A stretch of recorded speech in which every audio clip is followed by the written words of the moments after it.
জানেন কি, শুধু বৃহস্পতিবার দিন না, শুক্রবার যদি মা লক্ষ্মীর পুজো করেন এবং কিছু নিয়ম পালন করেন তাহলে কিন্তু মা লক্ষ্মীর আশীর্বাদ আপনার সংসারে থাকবে।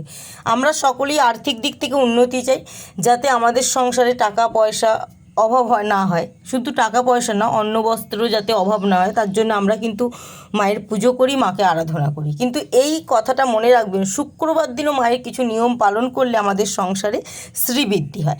বাড়িতে মা লক্ষ্মীর অর্থাৎ লক্ষ্মীশ্রী বজায় রাখতে আমরা সকলেই চাই।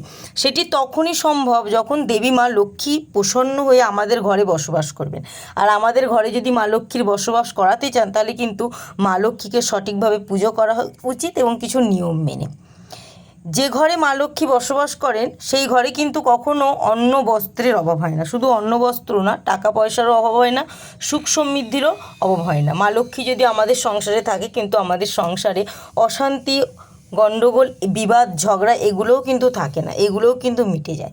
তো মা লক্ষ্মী দেবীর কৃপা যদি আপনি আপনার সঙ্গে রাখতে চান বা আপনার সংসারে রাখতে চান, আপনার পরিবারের প্রত্যেকটা মানুষের ওপর যাতে মা লক্ষ্মী দেবীর আশীর্বাদ থাকে, তার জন্য কি করতে হবে, তাহলে আমাদেরকে কিছু নিয়ম পালন করতে হবে। তাহলে আমরা জীবনে কখনোই পিছিয়ে পড়ব না।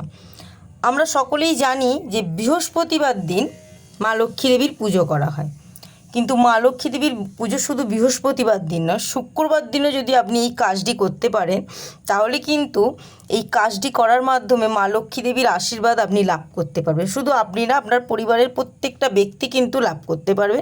তবে বিশ্বাস নিয়ে করতে হবে, বিশ্বাস ছাড়া কিন্তু কোনো কাজ সম্ভব নয়। শুক্রবার দিন সহজে একটি উপায় যদি আপনি পালন করেন তাহলে মা লক্ষ্মী দেবী খুবই প্রসন্ন হন। জ্যোতিষশাস্ত্রের মতে শুক্রবারে লক্ষ্মী দেবীর আরাধনা করতে পারলে শুভ ফল পাওয়া যায়। আপনি 21 দিন ছাড়া কিন্তু এই কাজটি করতে পারেন। শুক্রবার দিন একটা কাঁচের পাত্র নেবেন, তার মধ্যে 7টা 1 টাকার কয়েন দেবেন। তাহলে মনে রাখবেন কিন্তু কাঁচের পাত্রটা ফাটাও যেন না হয়, কোনো দাগও যেন না থাকে। পরিষ্কার কাঁচের পাত্র নেবেন, কোনো দাগ যাতে না তাতে থাকে।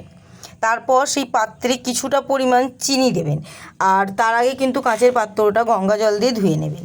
সেই কাঁচের পাত্রে 7টি 1 টাকার কয়েন রাখার পর চিনি দেবেন। চিনির ওপর 5টি কর্পূর, 2টো লবঙ্গ রেখে নিজেদের ঠাকুরের বাড়িতে যে ঠাকুর আছে, অর্থাৎ মন্দিরও যদি থাকে মা লক্ষ্মী দেবীর মন্দির, সেই মন্দিরে মা লক্ষ্মী দেবীর পাশে অথবা আপনার বাড়িতে যেখানে ঠাকুর আপনি পুজো করেন সেখানে লক্ষ্মী দেবীর মূর্তি যে আছে সেই মূর্তির পাশে কিন্তু সেই বাটিটা রেখে দেবেন।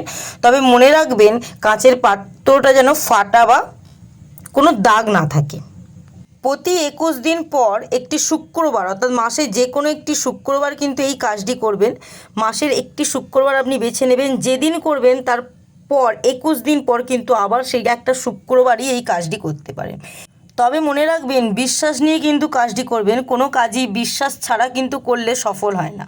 তো মনোযোগ দিয়ে করবেন, আর এই কাজটি করলে কিন্তু অনেক শুভ ফল পাওয়া যায়। যেমন ধরুন, এই উপায়টি বাড়িতে করার ফলে ধন সম্পদ বৃদ্ধি পাবে, জীবনে কখনো অভাব অনটন আসবে না। মা লক্ষ্মী দেবীর কৃপায় পরিবার পরিজন নিয়ে সুখে সংসার করবেন।